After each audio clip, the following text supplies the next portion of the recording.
জান, একটা গল্প শোনাও। এখন না, পরে শোনাবো। না, আমি আজ এখনই শুনবো।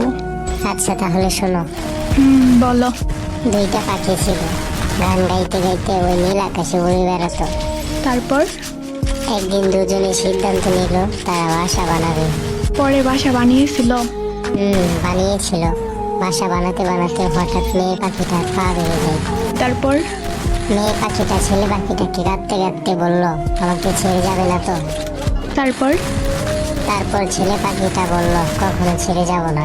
কিন্তু মেয়ে পাখিটা বিশ্বাস করলো না। কেন? কারণ মেয়ে পাখিটা ভাবলো ছেলে পাখিটা তাকে সান্ত্বনা দেওয়ার জন্য বলতেছে। তারপর? তারপর ছেলে পাখিটা তার নিজের দুটো ডানা ভেঙে দিল আর বলল, এবার তো বিশ্বাস হলো, আমি তোমাকে ছেড়ে যাব না। ইস রে। তারপর দিনগুলো ভালোই গেল। মেয়ে পাখিটাও সুস্থ হয়ে গেল, কিন্তু ছেলে পাখিটা সুস্থ হলো না, সেটা মনে থেকে গেল। পরে?